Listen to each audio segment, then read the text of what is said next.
Welcome to the first video of the second section. In this section, we are going to get familiar with the concepts of deep learning, and then we will use Keras to build a basic neural network model for predicting house prices based on house features. Then we will build a deeper, more advanced model. Finally, we are going to learn how to test our models and further improve them. In this video, we are going to talk about the concepts of artificial neural networks, how they work, how they are implemented in Keras, and some of the popular applications of deep learning. Before we dive into deep learning, let's take a step back and talk a little bit about the broader field of machine learning. Machine learning means computers learn to perform tasks for which they are not explicitly programmed. For some problems, it's really hard to write a computer program to solve. For example, let's say we wanted a program to recognize if there is a cat on an image. It would be almost impossible to write an efficient algorithm that can do that. In various images, the cat might be big or small, located at different places in the image, in varying colors, and so on. However, with machine learning, what we would do instead is develop an algorithm which allows the machine to look through a big number of labeled images and learn on its own how to label new images. Deep learning is currently the most rapidly developing subfield of machine learning. It has a couple of key advantages over traditional machine learning models. First, we do not need to apply feature extraction. This means that with other models, the programmer needs to have insight into which features are more relevant for the task at hand and manually select them, while with deep learning, the neural network can learn this on its own. Second, deep learning models almost always produce objectively better results than traditional machine learning models. Let's take a look at some of the common and not so common but nevertheless very interesting applications of deep learning so far.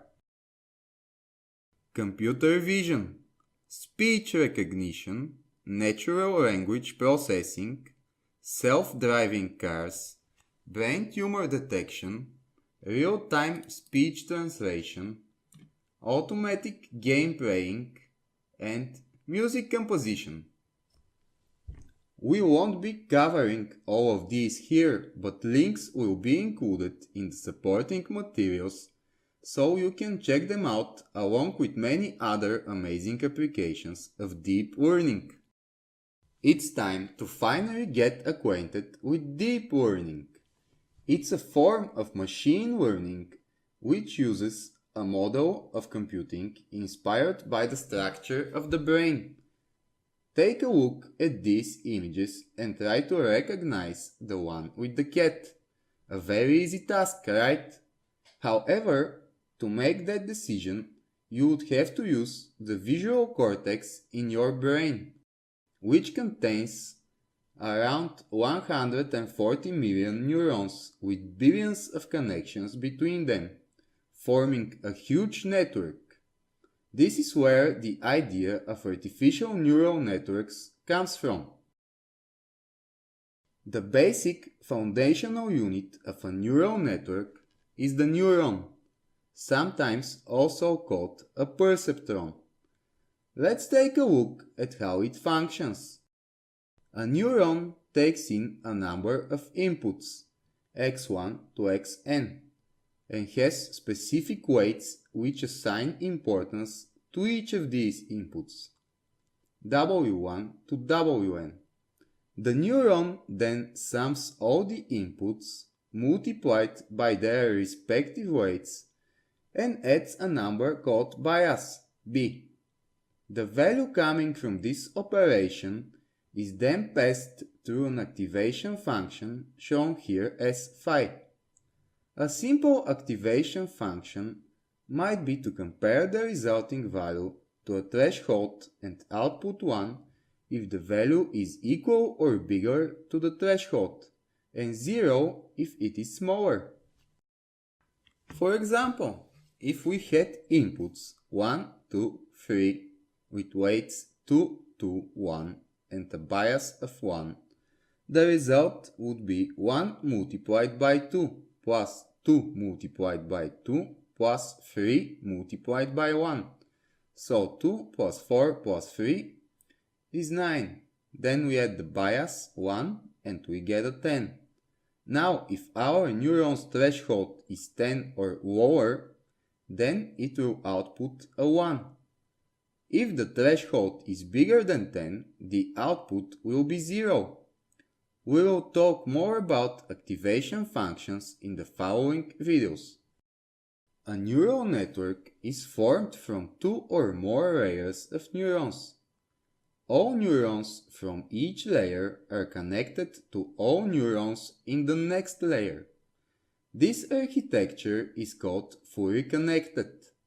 The first layer is called input layer. We feed data into it.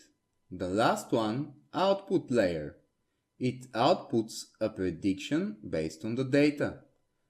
All layers in between are hidden layers. They learn complex patterns from the input data. The output layer can have more than one neuron, and the network can have many hidden layers. A deep neural network is a network with at least one hidden layer. We will work with many different neural network architectures throughout this course. You might be wondering what the point of having these hidden layers is. Although adding more hidden layers increases the computational costs, it helps learn hierarchical representations of the input data and can better generalize to unseen data as well. For example, if a network receives an image of a human face as input, the first hidden layer would just learn to detect edges. The second would learn to combine them into shapes, and higher layers learn to combine these and detect facial features like a nose, mouth, or an eye. Now let's look at how neural networks are built with Keras.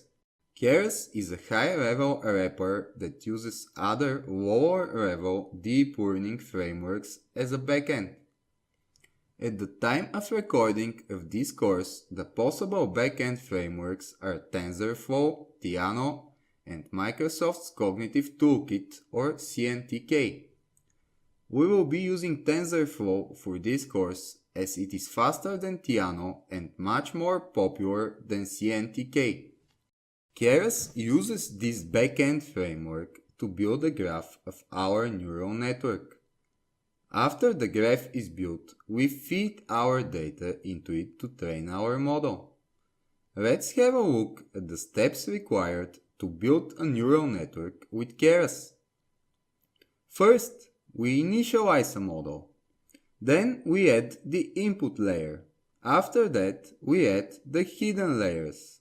Then the output layer.